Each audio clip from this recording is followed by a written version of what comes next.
moments in your life where you went back and you start reflecting on certain things and wondering why certain things happen or how come certain things didn't happen, and you you start to reflect like, am I doing something wrong?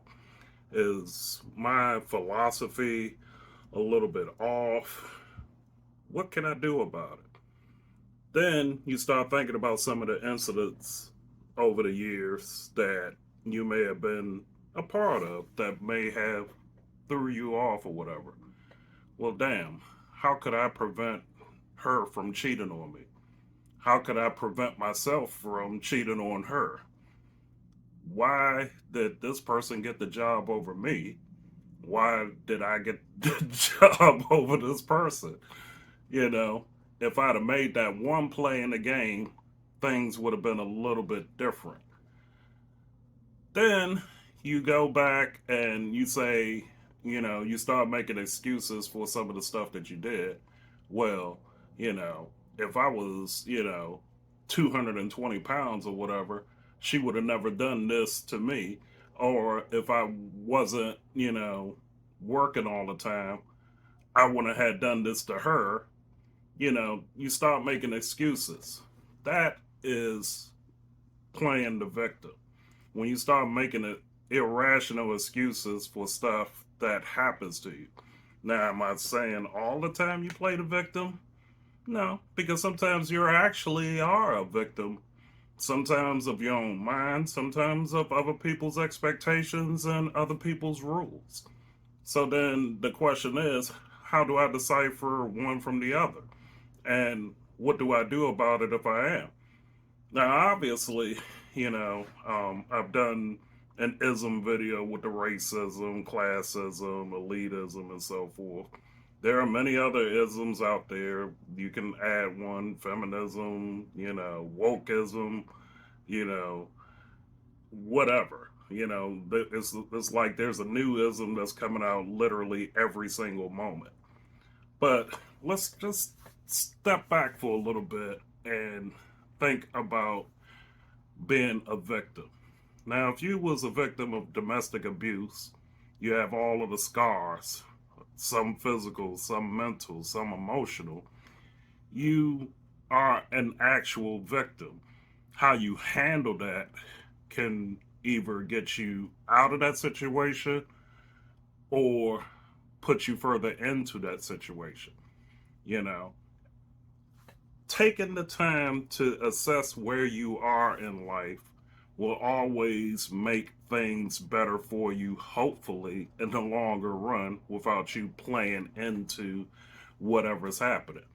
So, when you think about being the victim and you hear other stories about people being a victim, whether it's mental, whether it's physical, whether it's emotional, you tend to judge them based off of their stance on being a victim. And then when you judge them and either you don't believe them or you feel like, I just don't want to hear this crap. And then you start talking about it to other people, that's called victim shaming. So when you take somebody's personalized story about their failures or some of the incidents that may have happened to them over the years, and then you start judging them just based off of that, and you kind of disagree with how they're handling that, and you say, well, that person needs to go to see a psychiatrist, that person needs to get off drugs, this person needs to leave that person that they with, leave the job that they're on. That's victim shaming. So the term I'm thinking of is called victim fatigue. That's when you're tired of the whole victimization process altogether, where it's like, I don't want to hear these excuses anymore. I mean, life has to be just a little bit different than what's going on. And I know there's a lot of falsisms that's out there, there's a lot of hypocrisy out there, there's a lot of things that makes you go, what the hell is wrong with people? First of all, You have to understand when you play the victim, it's almost a lifestyle. Because obviously, if you're going to play one and one, you're going to play one to many. That may not be everybody. You may actually want your justice out of the situation. Don't let somebody tell you that you're not a victim if you haven't gone through the abuse process and so forth.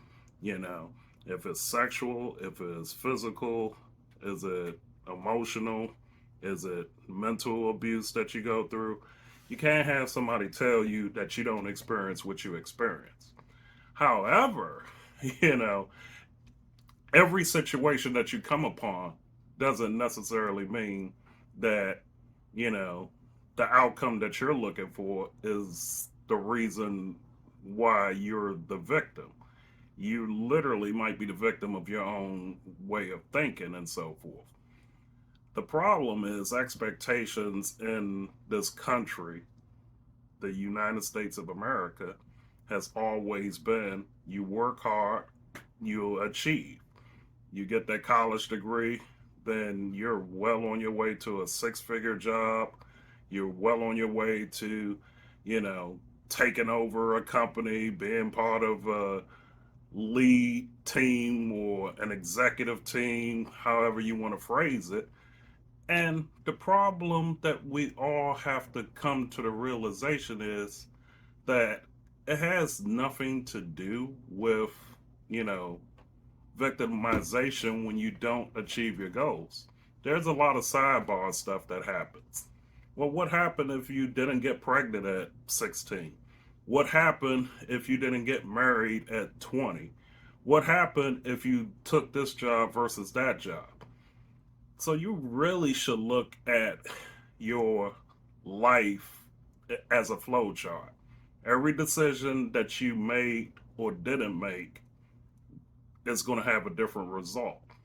And when you get to a decision point and you get to a point where this is the result of that decision, you have to look at not the last decision that you made. Sometimes you have to go back multiple years and multiple months and realize one of those decisions you made put you into that spot that you're in there. It could be an environmental change. You move from one state, let's say you move from Kentucky to Wisconsin. That's a huge change. Going from Wisconsin to California, that's another huge change. Even if you go to the state next to yours, you can move from Michigan to North Dakota. You can go from Michigan to Ohio. You can go from Minnesota to North Dakota, whatever. Even if it's, you know, one or two states close to where you are, that's a significant change. Or even if you left the country, you moved to South Korea, you moved to Japan. All of those environmental changes makes a difference in how you process stuff and different you have a different culture, you have a different way of doing things. Everything adds up. So it's like, well, what does that have to do with being a victim? I'm glad you asked because when you start thinking about culture, you have to know the game that you're playing. You have to know that the game that you're in, that even if you chose not to play. So sometimes moving to a particular area, you have to understand there are certain environmental and cultural differences that you don't have to accept, but you realize that's part of what you do. So in the North, let's just say the Northeast United States, even through the Mid Atlantic area, there's a certain lifestyle that you kind of feel like it's 24 hours, 7 days a week, 365. You go, go, go, go, go. You work, work, work, work, work. You tend to find it hard to look at that calendar to take a vacation, so forth. But then after you work the 12-hour day, there's some bar open. There's always something that you can go out there and do after work. Then you got to find the time, to get some rest all in between dealing with a family and probably have some work that you took home with you. And by the way, you're in a graduate degree program. You might want to take consideration off of that and add that into your timing schedule. So you put all of this stuff together and you look at how hard you work at how many options you have in doing what you're doing, and then you try to compare that to somebody else that you think is doing the same thing, and they're getting a job over you, they're getting the girl over you, the guy over you, whatever. And you can't compare and contrast and think that your life is their life. They can't think that their lives are your lives.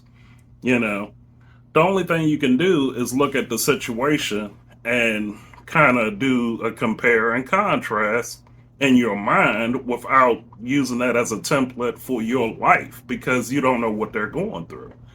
So I always get phone calls because I live in Florida. It's like, man, did you see what the DeSantis did down there? And I'm like, I very seldom watch the news. I'm not even gonna lie. Sometimes I have to watch the news if I'm gonna put out a video on, something political or whatever, but it may not even have to watch the news. I can watch other YouTube channels, to be honest with you, and probably get better information there than I do watching ABC, CBS, whatever else. I look at my local news between Tampa and Orlando just to see the weather and some events that's going on in the traffic, to be honest with you. And then all that other stuff, the nationalized news, I tend to kind of, you know, take with a grain of salt. And then it's like, I'll get a phone call saying, oh man, they're protesting in the streets, man. I mean, how are you surviving as a black person down there? I'm doing just fine. You know, um, one, I'm secure in myself, and I go out there. Any interaction that I have with people are usually people that are clients. Have I gotten into some altercations? Of course. Were they always racial? Not really. I just think, some people are just stupid. I can be stupid, you know. There's just as many people that hate me as they do love me. And there's even more people that's indifferent about me, whatever I do, because they don't care. You see what I'm saying? So, in my life, I think a lot of people judge their insecurity on me.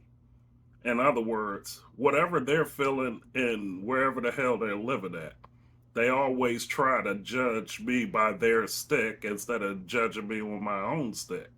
And because I'm never forthright in telling my position a lot of times, people assimilate and assume what the hell I'm going to do or how I feel about something. And when they find out I don't feel as vociferal as they are in a particular subject, it's like, what the hell is wrong with Carl? Oh, them white people got to his ass. And see, that's another thing. I don't racially class everybody every single day of my life. I don't go out there looking at everybody like, man, I wonder did the scientists get to them? Or I wonder did, Biden do this or whatever, did that, whoever, whatever. People minds are like silos. Whatever universe they're into their own universe. And if they feel like they're a victim of something, they're going to assume that you're a victim of something, especially if they're the same race as you. Now, mind you, I have a lot of snowbird neighbors. Oh wow, that's a big surprise. You're in Florida, and this older white couple, and I wanted to say that with specificity because of race. You know, the woman, she was like well, don't you feel like they are very racist to you down here? I was like, no, not really. Why should I feel that? Well, I feel like that you probably would have it real hard down here. I was like, based on what? Well, how can they get past your skin color? This is an actual conversation that I had with this woman, you know? And it's kind of like, and the compare and contrast. Now, the husband, he didn't really have much to say in the conversation. He's like in his 70s. She's probably in her 60s or whatever. And, you know, he's kind of weird, because every time I go out there and, do a little bit of lawn work or whatever and get up some of those weeds and do some edging on the grass or whatever, he's always staring. And then he has this weird look. And I try to do it at times where I know some of these people won't be out there. And I'm going to talk about this in the introvert episode because I am a big introvert. You know what I'm saying? People may not believe it because they like, oh, you're gregarious and you talk to everybody or whatever. I talk to people because I have to. It's not all the time that I want to. You know what I'm saying? Because if I want to be isolated, trust me, I try to get the hell away from a lot of people in the crowd. But that's a whole nother video. I'm gonna talk about this. Um, so basically, it's like they're trying to project victimization on me because of what they watch on the news. I can already tell where they got that from just by the way they're talking. They're from Ohio. I can tell that they watch probably a lot of mainstream news, and they probably watch a lot of their local news there in Ohio. And the stuff that's happening there, they assume times 10 that it's happening to me here, you know. And this is June 2023 that this video is being made. I believe today is like the 10th or the 11th or whatever.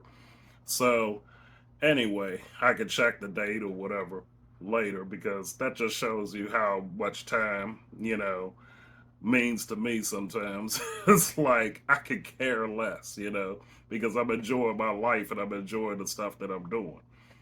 So that occurs, and then she's kind of befuddled that I'm not reacting in such of a way where it's like, you know, I'm scared out of my mind, I need help, and all this other stuff. The hell for? If I needed help, you probably wouldn't be talking to me anyway. So, taking this situation back, I remember a conversation that I had in Maryland. I went to a Home Depot. It was in Accokeek, Maryland, or close to it. I'm not even sure if that Home Depot is there anymore, to be honest with you. It's kind of like on the border of Waldorf, Accokeek, whatever. And I remember, I'm just minding my own business, just, probably, I think I was looking at drills and screwdrivers and so forth because I remember I had to put up a door at my house or whatever because I brought a brand new door and I had primed it and everything, and I was going to change the locks and, do, just upgrade the house a little bit before I moved into it because my thing of it is, how some people buy a house, they tend to do everything when they move in instead of doing the stuff that where no furniture is there and it's completely empty. You can do everything that you want before you get up in there and you start putting furniture in, and then you start doing the work, and then you realize that color don't go with that color, this doesn't do this, whatever, you know. And that was one of the things that, with my ex-wife at that time when we bought that property over there, I wanted to jump on and get that done before we moved in. And she's a procrastinator, and she was like, well, why don't you wait till we get in there and then we can decide? I was like, fuck that. I want to get this done now, so then when we decide, we know what we're getting while we're in there. But that's, again, another story. Do that on another video. So while I was at Home Depot, you know, this older white lady, she was talking that victim stuff again. It was like, oh yeah, the police had did this to this guy because he was just, you know, he was just buying a soda or something like that. I tend to forget what incident happened there, and he either got shot or he got locked up or whatever. And then she was like, "Don't you feel like you're afraid?" I was like, "Afraid of what?" You know. Well, aren't you afraid of the police and so forth? It's like, look, I have respect for law enforcement. Hell, I used to work with them down here in Florida. Um, Whatever happens, I just have to deal with stuff as it comes. I'm not stupid. I'm not going to put myself in a situation where law enforcement hopefully would need to be called and I'm the one that's provoking the situation. So, with all of that being said, you try to deflect it if you're thinking with a clear head.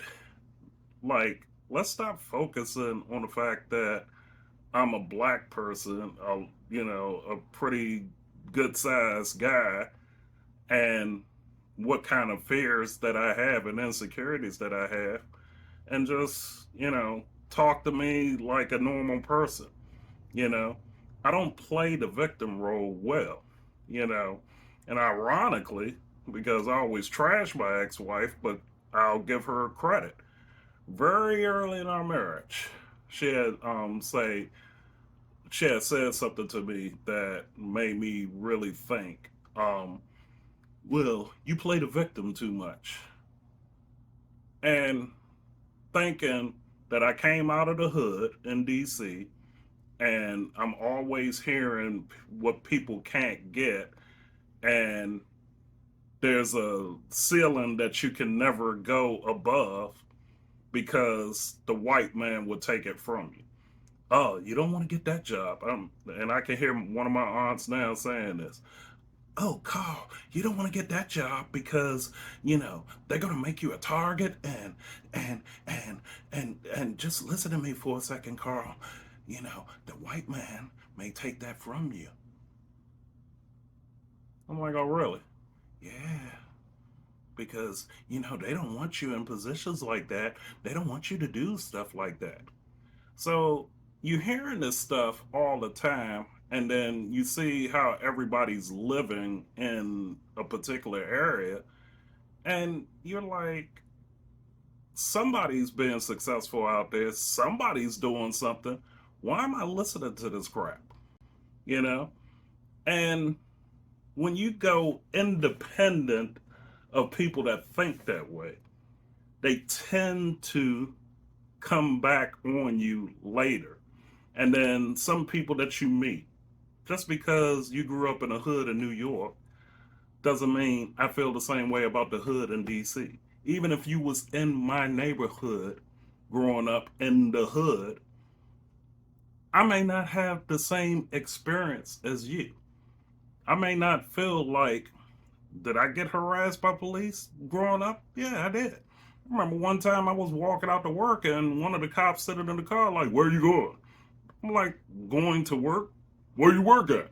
And I was like, really none of your goddamn business. "Well, it's going to be my business if I don't get no information out of it." I mean, it's like, the fuck is your problem? You know what I'm saying?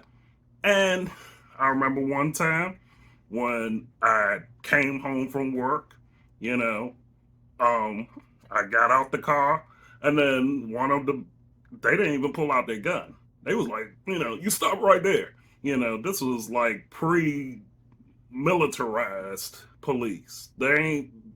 You gotta think these was regular cops, with the little nightstick and all of that other stuff that they had back in the day, where their cuffs was clearly showing, and they just had like a revolver and stuff like that. It wasn't even like the militarized stuff that they had now. And I remember two of those guys stepped out the car, and they was like, "You stop right there, blah blah blah." And I'm like, "The fuck is going on?" And then they had put me upside the lamp post and everything, and like, you ain't gonna get away with blah blah blah. And I'm like, I am coming home from work, and I didn't tell that many people this story or whatever. And then they realized they had the wrong person. This was in the middle of DC. You know, the bastion of, liberal ideas and everything else. And, everybody's woke and stuff like that. Pre woke, of course. I mean, because we're talking about like in the late 80s, early 90s when this happened, you know. And I've had my confrontations with police and, you know, different folks like that. But I never felt like I was a victim. And then once I got older and I picked up weight, because believe it or not, I was like thin as a rail and real tall and so forth. And people's like, you're a freaking string bean or whatever. You're a cute string bean, but you are nothing but a string bean and all that. But that's besides the point. I can look at some of these situations that I had growing up, and I could sit over there and redefine my life based off of them. So, getting to the original point that I was making, when my ex wife said, "Well, you always play the victim," and I was like, you know what? She's right. I do, you know? And she didn't say that in helping me. She really said that as part of an argument. Because she also told me something that stuck with me too when I was, finishing up. I was taking master courses, and a lot of it I had classes I had to go into school with, and a couple of them I had to do online. And her response was, "You're wasting my time going to school," meaning I'm wasting her time by going to school. So all of this stuff, I could easily play the victim on, like, why is everybody against me doing whatever, instead of like looking at life saying, well, why can't I do something? Why can't I get a better job, or why can't I, you know, take care of my family this way and so forth. So victim fatigue gets to the point where it's like you have all these tentacles around you coming at you, and you have to step back and realize that sometimes it's how you look at life. You need to make that adjustment. So, getting back to all these people that call and leave me messages and so forth, you know, I don't listen very well when people always try to put their insecurities on me. You can call me and tell me that, oh, yeah, and it's not just black people, it's whites, it's some Spanish, it's all over the map. I know a lot of folks, and they'll always put messages there like, oh, you better look out, oh, you better be careful with this, that, and the third. I feel like if you're grounded and you are living your life correctly, and you eliminate a lot of the noise, people like that, it's just background noise to me. That's, have you ever noticed? And the people that may watch this video, have you ever noticed I never really call you because I don't want to hear that stuff? You know what I'm saying? It gets to the point where it's like you're too consumed with stuff that's on television that happens in a minuscule percentage of people in their lives. And it's like, just because it's happening to them doesn't necessarily mean that it happens to me. And even if it did happen to me, it could be an isolated incident. Hell, I had a cop tell me one time, people probably challenge you a lot because you're a big guy. And I can see that, because it's like some guys, they'll square up with me and so forth, and then it's kind of like, it's usually a littler guy. He'd be like hawking up, like, "Oh yeah, I'm ready to take your big ass on," and I'm like, "It ain't even like that, slick." You know what I'm saying? And especially the women. I mean, I have some little woman pointing her little finger in my face.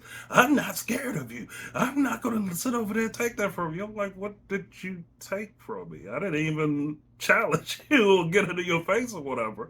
And I used to have supervisors and coworkers at the job that would like they would put all of their intensity into telling me what I should be doing. And if I didn't listen to them, they'll go to HR.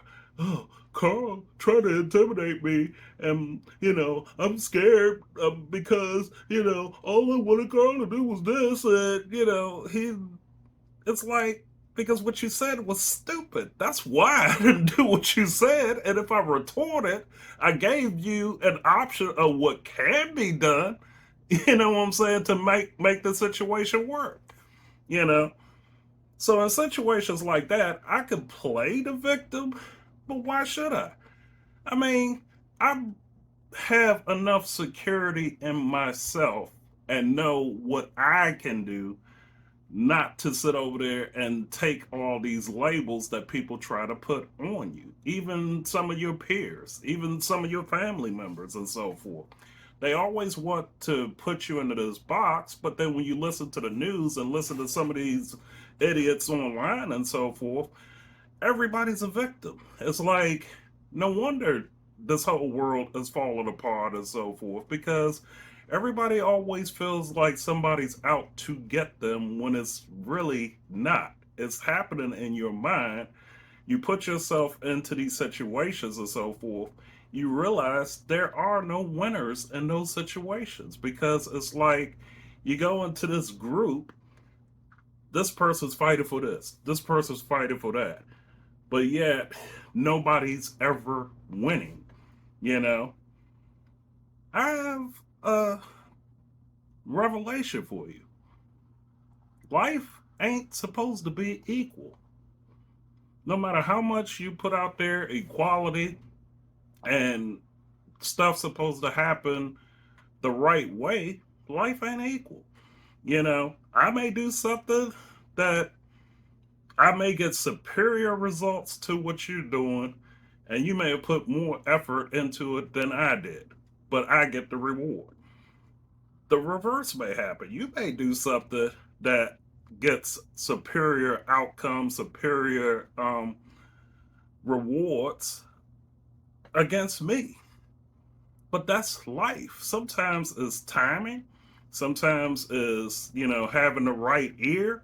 Sometimes is really it. It's about time and opportunity, as my dad would always say. There's always a time. There's always an opportunity. You may get yours in this era. You may get it in another era. You may not get it at all. But you have to be prepared for every outcome. And a lot of people don't take it a real assessment of what's going on out there and what is important. So, you know, to protract this video a little bit longer, so if you're single, is it your fault or is it the world's fault? If you're in the LGBTQ community, is it your fault? Is it everybody else's fault? If you're a Christian struggling with your faith, is it your fault? Everybody else's fault? The church fault? God's fault? The devil's fault?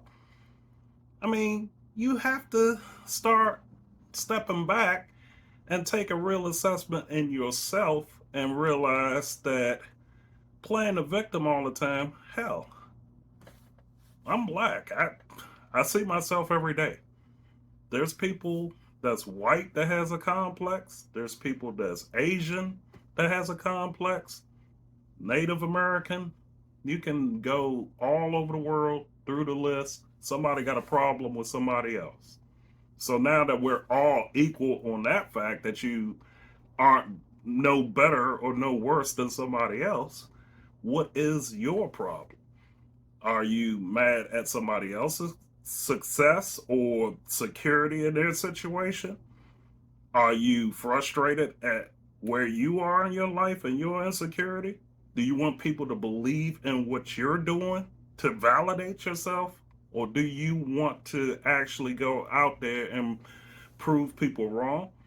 I mean, it's amazing what the human mind can do to people. You know, it can make people a lot smarter, stronger, you know, retain a lot of information, be a good resource. And in turn, the heart would ruin a lot of people. Because if you make decisions based off of feelings all the time, you're going to lose more than you win. I mean, when it comes to the heart, like relationships, if there's some woman I'm in love with and whatever, and I'm going head over heels for, sometimes logic doesn't always apply in those situations and so forth. Whoever you fall in love with, whether it's a girl or a guy, whatever, logic doesn't always apply. But again, the are you going to victimize yourself for other people to appreciate who you are, or are you going to appreciate yourself and go out there and be unbothered by what everybody else is doing out there?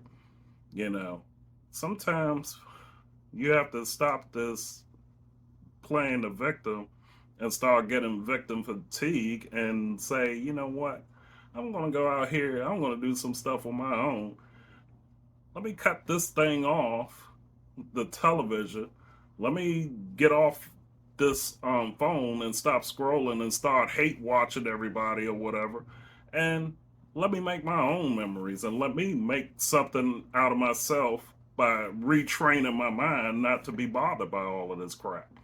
Maybe I should, you know, go to work with a clean mind instead of worrying about what somebody thinks about me or who I'm doing and, all this other stuff.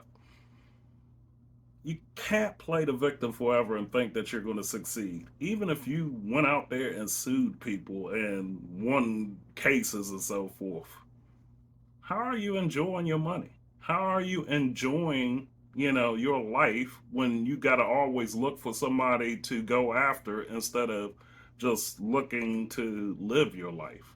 I never understand that philosophy. There's no reason for me to get on the phone with somebody or text somebody unless I'm just playing with them, because a lot of times if I send some stuff like that to people, about their status, usually because they keep messing with me with every situation that I'm doing. And think about it. How many times have I called you or texted you with that stuff? Probably never, unless you sent that to me, you know? So doing all of this victim stuff doesn't work for me because, like I said, I'm secure in my thoughts, I'm secure in my position, you know, and I'm not going to let somebody that doesn't pay bills in my house, doesn't live in my house, dictate my life towards me, you know. So, and I'm going to get off now because there's some other episodes I'm going to do. And yes, look at the psychedelic. Look at the psychedelic, baby. Look at all of the mushroom, man. Look at that. Look at that. Look at that. Straight out the 60s, baby. We got it going on. All right. Until the next video.